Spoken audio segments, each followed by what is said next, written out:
order ng pre-trial chamber tungkol dun sa sinumpitin ng mga abogado ni Tatay Digong para mag-inhibit yung dalawang huwes sa pre-trial chamber 1 na nauna nang nagdesisyon na dapat ituloy ang preliminary investigation sa kaso ni Tatay Digong. No? Maalala ninyo na bago nagkaroon ng order ang korte na ino-authorize yung preliminary investigation, kinakailangan na mag-apply muna yung prosecutor sa pre-trial chamber. At matapos mag-apply ang prosecutor sa pre-trial chamber to conduct a preliminary examination, inimbita ang Pilipinas na magsumite ng kanyang mga comments. At ang Pilipinas nga ay tumutol, pero ang pagbase ng tutol nila ay yung complementarity principle na bukas ang mga hukuman natin.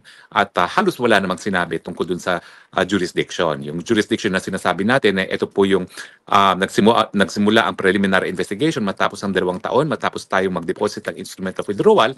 At sabi dun sa kaso ng Burundi, dapat kung magtutuloy ang preliminary investigation, ito'y dapat mangyari sa loob ng 1 taon lamang matapos na mag-deposit ng instrument of withdrawal.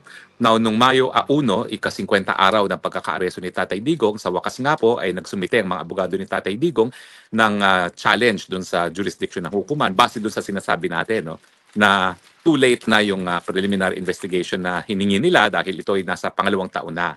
At matapos sila magsampa nga ng jurisdictional challenge na parang motion to dismiss sa ating sistema ng batas, ay humingi rin sila ng inhibition dun sa issue ng jurisdiction dun sa 2 West na babae na sumapi dun sa naunang desisyon na patuloyin ang preliminary investigation. Kasi nga po, since sila ay nagdesisyon na hindi dapat itigil ang preliminary investigation na dahil meron pang jurisdiction ng hukuman, natural ang magiging desisyon ng 2 babaeng huwes na yan ay baka isustain na yung nauna nilang desisyon na walang jurisdiction ng korte.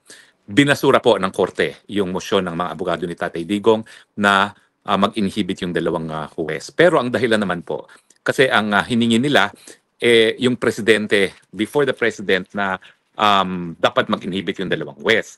Pero ang sabi ng korte, yung provision na in-invoke ng ating mga abogado ay para lamang kung ang West mismo ang magre-request ng voluntary inhibition, ang proseso, dapat yung West mismo ay pupunta sa presidente ng ICC. Pero ang ginawa ng mga abogado, gusto nilang inhibit yung mga judges, ibig sabihin, ibang provision ang dapat gamitin. No? Hindi yung provision na yung West mismo ang gusto mag-voluntary inhibition. No? Ibig sabihin, kapag ang judge mismo ay gusto mag-voluntary inhibition, kinakailangan magbigay alam siya at ipagbigay alam sa presidente at humingi ng go signal sa presidente ng hukuman, parang chief justice ng hukuman. Pero ang nangyari, sabi ng hukuman, kaya nila dinismiss yan, hindi naman yung mga... Sorry, nahulog. Sorry, nahulog. Hindi naman yung mga West ang humihingi na i-inhibit ang kanilang mga sarili kung hindi yung partido. So, ibang provision ang dapat gamitin ng ating mga abogado. Anyway, yan po ang latest sa kaso ni Tatay Digong. Ulitin ko po, binasura ng korte yung motion ng abogado ng ating Tatay Digong na mag-inhibit yung 2 judges dahil yung provision na ginamit nila ay provision kapag ang West mismo ang gusto mag-inhibit, mag-voluntary inhibit sa kanilang mga sarili, na hindi naman po yan ang kaso dahil ang ating mga abogado nagsasabi dapat sila mag-inhibit kasi nga minsan na silang nagdesisyon na mayroong jurisdiction ang korte miski ang preliminary investigation ay hiningi ng prosecutor sa 2 taon na matapos tayo mag-deposito ng instrument of withdrawal. Okay, so yan po ang ating updates from The Hague number 4. At abangan nyo po ang susunod pa nating updates from The Hague. Basta updates from The Hague po, ito yung mga development na nangyayari sa kaso ni Tatay Digong. Meron nga pala pang further update, no? Nagsumiti na ng second batch of disclosure of evidence ang prosecution. No? Hindi ko pa po nakikita kung ano yung mga bagong ebidensyang dinisclose nila sa prosecution, pero yung pag-disclose po ng ebidensya, gaya na aking nasabi dati, no, ito po yung kakaiba sa ICC. Sa ICC, hindi gaya sa Pilipinas na ang preliminary investigation ay kinokonduct bago maisampa ang kaso at lahat ng ebidensya ay dapat isumite sa piskal. At ngayon po, sa ayon sa rules natin sa Pilipinas, kapag hindi yan na-identify sa simula't simula pa lang, hindi na po pwedeng gamitin. Dito po sa ICC, ibang proseso. Ang proseso ay prosecution lamang ang magpapakita ng ebidensya sa hukuman at kung merong reasonable basis na mag-issue ng warrant of arrest, doon sila mag-issue ng warrant of arrest. Now, yung finding na merong probable cause, dyan pa lang po papasok yan sa confirmation of charges na mangyayari po sa Setyembre. Pero bago dumating ang Setyembre, duty bound po ang prosecution na i-disclose ang kanilang mga ebidensya. Sa akin nga po, sinasabi ko na dati na parang dehado ang akusado dyan kasi meanwhile, nakakulong na siya, hindi pa niya alam kung ano yung mga ebidensya laban sa kanya. No? Tanggapin natin o hindi, ang pagkakakulong, miski hindi ka pa convicted at hindi ka naman binibigyan ng provisional liberty, ay isang pamamaraan din ng parusa.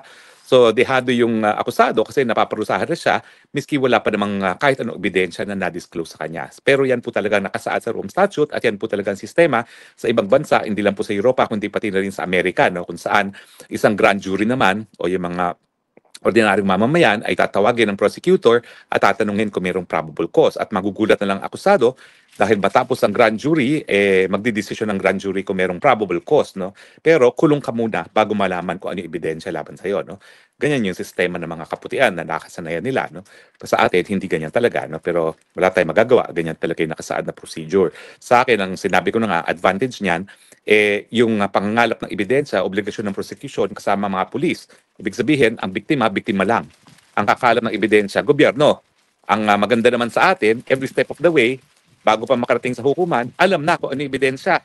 Ang disadvantage ng sistema natin, kung walang pambayad ng abogado yung complainant, di kawawa siya. No? Dahil mabuti sana kung ang pulis ang magsasampa ng kaso, pero maraming beses, pati yung pulis, palpaka investigasyon, hindi tumatayo. No? Kaya maraming kaso ang hindi nasusustena ng piskal man lang dahil mali yung ebidensya ginagamit ng mga pulis. No?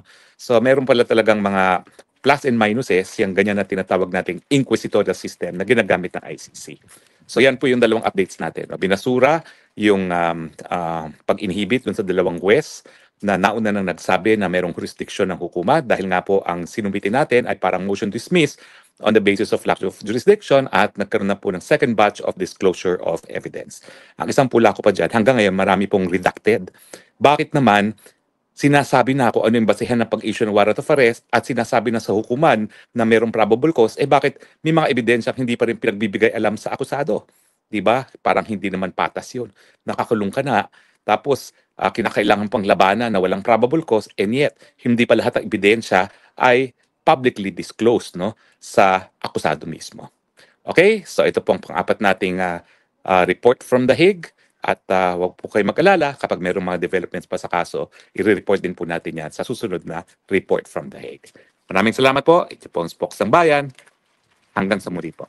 Bye!